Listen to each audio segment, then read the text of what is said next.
안녕하세요. 오늘 또 기독교의 인문학 6번째 6강 시작합니다. 오늘 주제는 자신이 모른다는 사실을 아는 자. 이거는 이제 많이 들어보셨겠지만 유명한 소크라테스의 명언이죠.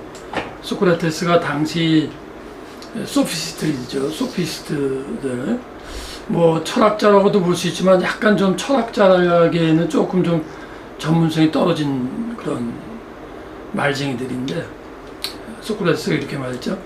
나와 당신들과의 차이점은 나는 모른다는 사실을 알고 당신들은 모른다는 것을 모른다. 그러니까 모른다는 것을 모를 때 뭘 모른다는 걸까요? 지식일까요? 근데 모른다는 것을 모르려면 우리의 지식이 어떻게 형성되는가를 소크라테스는 알고 있었던 거죠. 어떤 의미에서 소크라테스는 그 이전의 어떤 자연 철학, 그런 배경 상황에서 최초의 인문학적 철학자다, 이렇게 볼 수 있어요. 쉽게 말하면 이전까지는 탈레스나 이런 사람들이 우주의 본질이 뭐냐, 우리가 바라보는 대상에 대해서 주로 말을 했다면, 소크라테스는 질문한 거죠. 잠깐만, 우리가 뭘 안다고 할 때 우리는 그 진실로 하지만 우리가 안다고 하는 우리의 어떤 인식의 구조가 과연 객관적일까? 라는 질문을 한 거예요.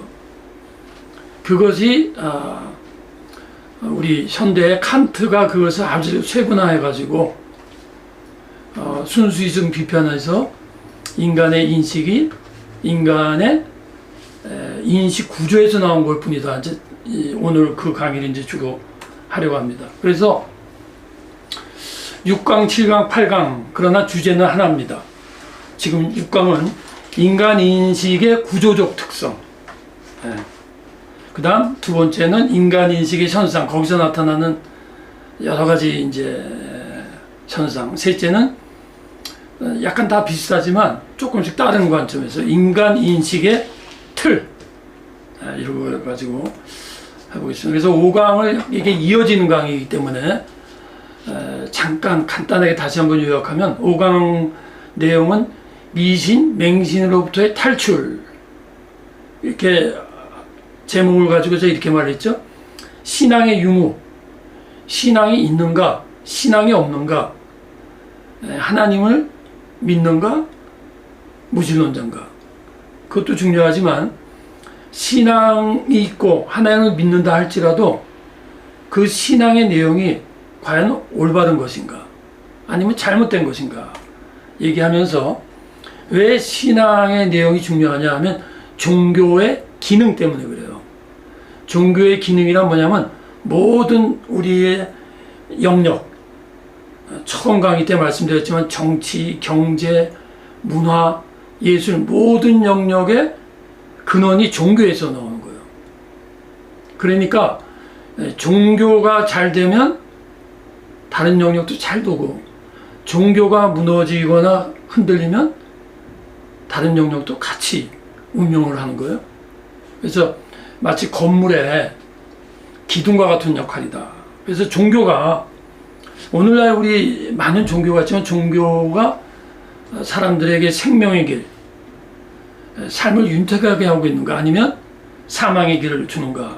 그래서 이 파스칼의 말을 인용했었습니다. 인간이 종교적인 확신에서 악을 행할 때보다 더 완벽하고 즐겁게 행할 때는 없다. 왜 종교적 확신을 갖고 악을 행하는가? 왜 즐겁게 행하는가? 한마디로 페네틱한 거죠. 미신과 맹신과 광신 때문이다. 즉 자신이 믿는 종교에 대해서 그 내용이 잘못된 것을 모르고 무조건 옳다고 생각한 거지. 그 예수님께서 이런 말씀하셨죠. 말씀이 너희를 자유하게 하리라, 교회가 너희를 자유하게 하리라, 종교가 너희를 자유하게 하리라, 이렇게 말씀을 안 하셨다는 거예요. 진리를 알지니 진리가 너희를 자유하게 하라는 거예요. Why? 왜 이렇게 말씀하셨을까요? 그 말씀 속에는 진리를 모른다는 거예요. 진리를 믿는데 모른다. 그러니까 기독교에 두 기둥이 있어요. 하나는 신앙의 세계는 마음의 문제예요. 하나님을 믿는 것은 우리의 마음의 문제예요. 또 그러나 그 신앙의 내용에 있어서 진리는 인식의 문제예요. 그러니까 신앙이 있는데 뭘 믿느냐, 이걸 믿는다 했을 때 그 믿음의 내용이 올바른가. 그러면 올바르다는 걸 알려면, 올바르게 알려면, 올바르다는 것을 점검하려면 우리의 인식의 속성, 구조를 알아야 된다. 그래서 오늘은 조금 약간 여러분 조금 집중을 하셔가지고 조금 약간 철학적인 질문이 조금 들어갑니다. 그러나 우리가 한 번쯤 생각해 볼 것 같아요. 그래서 진리를 안다는 것은 진리 그 한자에 보면 진실 진짜에다가 이치자를 썼죠. 진실에 대한 이치를 하는 거예요. 진실에 대한 원리를 하는 거예요. 진리의 보편성이 이게 무슨 말씀이냐? 우리가 어떤 사건이 터졌잖아요. 그것이 알고 싶다라는 여러분 TV 프로그램이죠. 저도 즐겁게 여러 번 봤습니다. 거기 보면 어떤 사건에 대해서 파헤치잖아요. 수사한다고. 근데 어떤 경우는 파헤치죠. 어떤 경우는 못 파헤쳐요. 무슨 말이냐면 어떤 사람이나 사건이나 사물에 표층적인 게 있어요. 표면적인 게 있어요. 겉에 나타나는 게 있어요. 그러나 사람이나 사건이나 사물에 심층적인 게 있어요. 근본적인 게 있어요. 본질적인 게 있단 말이지. 근데 진리를 안다는 것은 진실을 하는 것과 약간 차이가 있어요. 진실이 어떤 사실이라면 진리는 사실을 사실되게 하는 어떠한 원리. 예, 이렇게 간단히 정리합시다. 그 다음 파트 1, 오늘 이제 강의인데요. 진리를 알지니, 예수님께서 분명히 진리를 믿을지니라고 말씀하지 않고 알지니, 알아야 된다는 거예요. 여러분 학교 왜 갑니까?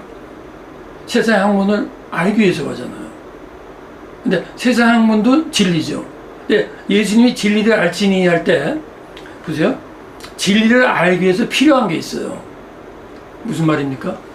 내가 학교를 가는데 학교에 가려면, 학교에서 학업을 하려면 학업의 내용을 배우기 위해서 가죠. 학업의 내용을 알기 위해서 필요한 게 있죠. 뭐 컴퓨터 이런 거 말고, 그런 외적인 거 말고 내 개인적으로 진리를 하기 위해서 필요한 게 뭘까요? 그 밑에 썼죠. 진리를 아는 길을 알아야 돼요. 진리를 아는 방법이 있다는 거죠. 진리를 아는 방법이 있다는 거는 뭐 그냥 아무렇게나 해서 할 수 없다는 거예요. 자, 그럼 이게 조금 더 구체적으로 우리 흔히 주제 파악이란 말 하죠. 주제 파악. 주제 파악의 길. 그 옆에 너 자신을 알라 써있죠. 이게 무슨 말이냐면 인식의 주체, 인간은 누구인가라는 거예요. 더 구체적으로 말하면 내가 뭐를 안다고 할 때 우리가 아는 것이 참인가, 이것을 소크라테스가 처음 질문한 거예요. 소크라테스가 질문한 건 뭐냐면 우리가 안다는 내용이 아니라 그 내용이 우리의 인간의 생각 속에서 나오잖아요. 자, 조금 더 가면 이게 조금 무슨 말인지 알아요. 우리 생각에는 메커니즘이 있습니다, 여러분. 생각에는 과정의 길이 있어요. 지식의 과정의 길이 있어요. 인식의 기능에도 아는 길이 있어요. 그게 뭐냐? Think what you think. 내가 생각하는 것을 생각하는 거예요. 이런 거예요, 여러분. 여러분 하루 종일 우리가 뭐 하는지 생각하면서 살잖아요. 우리가 흔히 정신없이 산다고 그러잖아요. 근데 많은 사람들이 생각을 할 때 본인이 말한 거, 자기의 생각의 내용을 생각해요. 근데 그런 생각의 내용이 들어온 그 생각 자체를 생각해야 돼요. 내가 왜 이런 생각하지? 생각의 내용보다 생각의 과정을 한번 생각해보세요. 내가 생각하는 그 생각, 다시 말하면 생각의 구조와 그 기능을 생각하는 거예요. 생각의 특성을 생각하는 거예요. 이게 계속 이어지기 때문에 나중에도 나오겠지만 우리가 어떤 사건을 두고 가족끼리도 의견이 다 달라요. 그러다 어쩌다 가족끼리지만은 싸울 때도 있고 뭐 의견이 부딪힐 때도 있고 어쨌든 어떤 의견 가지고 그래 각자 생각하자 이러잖아요. 근데 그거를 이제 몇 번 하다 보면 이런 생각을 해요. 왜 이렇게 생각이 다르지? 그럼 생각이 왜 다를까요? 각 사람의 생각의 틀이 다른 거예요. 생각의 메커니즘이 다른 거예요. 그러니까 어떤 사건에 대해서 사물에 대해서 생각할 때 다 맞을 수도 있고요. 다를 수도 있고 틀릴 수도 있는 거죠. 자, 조금 더 구체적으로 이런 거예요. What is truth? 내가 옳다고 생각하는 것이 옳은 건가? 그럴 수도 있고 안 그럴 수도 있죠. 내 경험에서 알게 된 것인가? 그게 truth인가? 그런 것도 있지만 그렇지 않은 것도 있죠. 내 눈에 보고 깨닫는 것이 truth인가? 아닌 경우도 많죠. 그런 경우도 있지만 많은 사람들이 옳다고 생각하는 것이 truth인가? 여러분, 우리가 정신없이 산다는 건요, 이런 과정 없이 산다는 거예요. 정신없이 산다는 거는 너무 바쁘게 산다는 의미도 있지만은 바쁘게 살면 정신이 없다. 그게 뭐냐면 우리의 정신세계는요, 여러분이 귀찮거나 귀찮지 않고 어떤 것을 하든지 정신의 세계는 길이 있는 거예요. 여러분, 우리가 아무리 바빠도 점심시간에 밥을 먹잖아요. 왜 그렇죠? 우리의 신체에도 길이 있는 거예요. 아무리 일이 바빠도 먹지 않으면 안 되는 거죠. 근데 우리 정신세계를 그냥 무조건 막 바쁘게 살면 거기서 꽉 사고가 난다니까. 제가 아는 분이 참 안타까운 일이 있었는데, 미국에서 살 때 대륙횡단을 했어요. 근데 보통 이게 한 3,300km예요. 뉴욕에서 LA까지 오는 게 3,300, 3,400 돼요. 그런데 3,300km인지 3,300 마일인지 모르겠어요. 죄송합니다. 제가 지금 헷갈리는데, 어쨌든 중요한 거는 보통 사람들이 하루 8시간 운전해도 보통 일주일에서 열흘 잡아요. 근데 이분이 급한 일이 있어갖고 밤새 쉬지 않고 먹는 것도 사 먹고 어쩌다 1시간 잠깐 자고 3일 걸려서 왔어요. 근데 10마일 앞두고 사고 나서 죽었어요. 그게 왜 그러냐면 인간의 어떤 그 몸, 집중 이런 것에도 한계가 있거든요. 그걸 무시한 거죠. 그걸 무시한 거예요. 그 다음에 예전에 그 독일의 유명한 그 교수로 계신 한병철 교수님이라고 피곤사회라는 조그만 책자로 한 오래전에 인기를 끌었던 분인데, 독일에서 주로 한 40여 년 사시다가 본인의 고려대학교에 와서 강의하는 걸 제가 들었어요. 근데 그분이 참 의미 있는 말씀 하시더라고요. 이런 말인 거예요. 오늘 왜 우울증 환자가 많으냐. 그분이 말한 포인트는 뭐냐면, 이런 전자, 이런 디지털을 대하게 되면 사람은 사람과 마주치고 사람과 부딪혀야 된다는 거예요. 근데 디지털은 그런 부딪힘이 없대요. 그냥 쑥 들어가는 거예요. 그게 무슨 의미냐면 인간의 정신과 마음의 세계에도 길이 있는 거예요. 근데 그 길을 무시해버리고 디지털만 계속 하잖아요. 여러분, 디지털이 빠르고 디지털이 있으니까 저도 지금 이렇게 영상하고 얼마나 인포메이션을 많이 얻어요. 분명 필요한 거고 분명 중요한데, 인간의 인격 형성, 인간의 정신세계를 형성하는 데는 디지털이 치명적 역할을 하는 거예요. 많은 우울증 환자의 원인이 디지털에 있다는 거예요. 그거 굉장히 의미 있는 말씀이거든요. 제가 지금 말씀드리고자 하는 거는, 우리가 맛이 가잖아요. 어떨 땐 상식 이하의 사실을 어떤 사람 진짜 믿어요. 이단, 종교적으로는 우리 소위 말하는 사이코, 패스, 우리 쉽게 표현하면 또라이, 또 이런 재미있게 표현하지. 그 이유가 가만히 그냥 한마디로 말하면요, 정신과 생각의 길이 망가져서 그렇게 되는 거예요. 그러니까 제가 오늘 이 폴스톱에서 말하고자 하는 거는, 조금 우리 생각을 생각해보자. 요게 이제 넓어지면 사회 문화 속에서 오는 걸 그대로 받아들이는 것이 세 번째 파트는 틀에 대해서 이제 말씀할 거예요. 그래서 다 연결이 되어 있습니다. 자, 그러면 주제 파악의 길은 인식 검사가 있어야 돼요. 우리 시력 검사하죠. 눈 검사. 우리 정신도 인식 검사가 있어요. 그래서 이상한 사람 정신병원 가잖아요. 정신 상담하잖아요. 정신 분석가가 뭐예요? 정신의 길이 잘못되면 그거 교정해 주는 거예요. 의사가 우리 몸에 뭐가 잘못되면 교정해 주듯이. 당신의 세상을 어떤 눈으로 바라보는가? 당신이 바라보는 세계는 어떤가? 당신은 바르게 보고 있다고 생각해. 이게 뭐냐면 우리의 인식의 구조, 인식의 기능을 검사하는 거예요. 그러면 당신의 인식, 당신의 생각의 정당성의 근거는, 다시 말하면 생각이 옳은지 어떻게 알 수 있어요, 여러분? 그대로 행하니까 돼요? 여러분, 옛날에 그 영화 제목이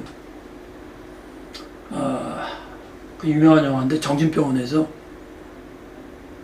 환자들이 다 이쪽으로 돌아가요. 근데 어떤 환자는 거꾸로 돌아가요. 근데 문제는 뭐냐면 서로 옳은 방향으로 돌아간다고 생각하는 거예요. 근데 우리가 그거 보면서 무슨 생각이죠? 웃는 거예요. 근데 그 사람들은 막 싸워요. 근데 정신병자는 자기가 정신병자인지를 모르기 때문에 자기 생각이 옳다고 생각해요. 물론 우리는 정신병자 아니에요. 그러나 어쩌면 진리에 있어서, 어쩌면 하나님 보시기에 많은 사람이 정신병자예요. 본질의 관점에서 보면, 지난번에 말씀드린 제 손바닥이 지금 깨끗합니다. 우리의 눈은 그러나 현미경으로 보면요, 깨끗한 게 아니죠. 어떤 눈으로 보는 거죠? 그러니까 보죠. 우리가 생각하는 상식이라는 거 필요합니다. 상식이 없이 어떻게 살아요? 그러나 상식이 진리인가? 한번 생각해 보죠. 당신의 안경은 무슨 색깔인가? 인간이 인식이 지극히 인간적이라는 것은, 인간의 인식은 동물과 다르다는 거죠. 또 인간의 인식의 방식은 하나님과 또 다르다는 거예요. 그러니까 인간은 인간만이 갖고 있는 존재적, 인간의 존재가 갖고 있는 특성이 있죠. 이성적이고 감성적이고 그것에 의해서 사물을 바라본다는 거예요. 그러니까 박쥐는 초음파로 사물을 인식하죠. 개나 고양이는 흑백으로 인식하죠. 오징어는 음파로 인식하죠. 그게 뭐냐면, 제가 왜 말하냐면 인간의 인식과 다른 존재들은 다른 존재 방식으로 인식한다는 거예요. 근데 뭐냐면 하나님만이 완전한 분이기 때문에 하나님이 생각하시는 것은 절대적이라는 거예요. 틀림이 없어요. 메커니즘이. 근데 인간은 피조물이고 인간은 죄를 졌기 때문에 우리의 메커니즘은 불완전한 거예요.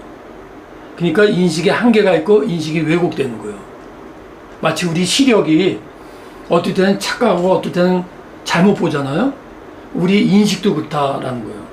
그게 데카르트가 생각한다고로 존재한다고 말한 게 그런 맥락에서 생각했어요. 그러면 뭐냐, 인간의 특성, 인식의 특성 뭐냐? 안트로포모피즘이에요. 그러면 인간 중심적이에요. 우리가 어떤 사람을 보면 저 사람 되게 이기적이라고 그러잖아요. 그건 어떤 개인으로 때 이기적이라고 그러고, 그 거시적으로 인간 전체를 보면요, 인간은 집단 이기주의야. 무슨 말이냐면 인간 중심적으로 생각해서 만화 영화 같은 거 보세요. 사물을 다 의인화시키잖아. 새가 운다. 새가 왜 울어요? 그냥 자기 저거 하는 게 뭐냐면 인간적으로 표현을 하는 거예요. 자아중심적으로 하는 거예요. 이렇게 되면 어떻게 될까? 이게 이제 하나님을 믿는데, 하나님과의 관계를, 또 하나님을 기도하고 또 우리가 하나님을 체험하는데, 인간의 죄성은 인간 중심적이기 때문에 하나님도 인간 중심으로 생각을 해요. 하나님을 자기 생각으로 이미지네이션을 만들어요. 그게 뭡니까? 그게 우상인 거예요. 그러니까 십계명에 나 외에 다른 우상을 만들지 말라, 또 다른 새기지 말라는 것이, 요새 크리스찬들이 이렇게 뭐 진짜 우상 만들고 그러진 않지만 우리의 속에, 인식에 있어서 우상을 만드는 거야. 그게 뭐예요? 내 마음대로, 내 중심적으로 하나님을 생각하는 거죠. 그래서 그리스 신화가 나오는 것이 인간에 대한 그들이 만든 신의 형상을, 그게 다 그리스 신화에 나온 거죠. 그래서 포에르바카 같은 신학자는, 또 프로이드 같은 사람은 크리스찬을 이렇게 분석해 보니까 다들 많은 경우에, 사실 그것만이 아닌데 많은 경우에 자신들의 생각을 반사시켰다는 거야. 하나님의 어떠한 인식에 대해서. 그것이 이제 기독교가 합리주의로부터 비난받고 저거 했던 거죠. 그래서 이것도 한번 여러분 생각해 보세요. 강아지가 지금 TV 보는, 이게 PPT 안 나죠? 강아지가 TV를 본단 말이에요. 뭔가 움직이니까 보이겠죠? 근데 강아지가 뭘 인식할 거야? TV를 보면서. 그거는 강아지가 생각하는 인식의 구조에 의해서 영향을 받겠죠. 근데 강아지에게 진섬이 개념이 존재할까? 없죠. 예를 들면 주인하고 이제 산보를 갔어. 근데 강아지는 지금 땅만 쳐다보잖아요. 에? 숲속의 아름다움을 느낄 수 있지 못해요. 왜냐하면 아름다움에 대한 미적 개념이 없는 거예요. 이게 바로 인간과 동물의 차이점이죠. 인간은 미적 개념이 있고 신적 개념이 있는 거죠. 에? 그런데 여기서 또 하나 할 게 뭐냐면 강아지와 인간 인식의 차이점이 있는데 강아지도 저도 이제 강아지를 길러봤는데 강아지도 이제 주인을 알아보죠. 그런데 강아지가 내가 이리 와. 내가 기르던 강아지는요. 산보 나가기 전에 그 강아지 줄만 보면 막 좋아서 뛰어요. 인식하는 거야. 어딜 갈지. 그런데 아무리 강아지가 똑똑해도 내 마음을 알까요? 전혀 모를까요? 자, 강아지는 주인에 대해서 어느 정도는 알아요. 절대로 인간의 마음의 깊이를 몰라요. 그러면 인간이 하나님 인식을 하죠. 완전히 할까요? 완전히 할 수가 없죠. 근데 잠시 후에 나왔지만 인간은 부분적으로 하는 거예요. 부분적으로. 왜? 그게 인간의 메커니즘의 한계예요. 즉 뭐냐? 우리가 하나님을 믿고 성경을 믿고 하나님의 진리를 믿는다는 것이 부분적이다라는 거예요. 왜? 인간 인식의 특성은 시간과 공간의 구제 속에서요. 이렇게 표현할게요. 성령 충만했어.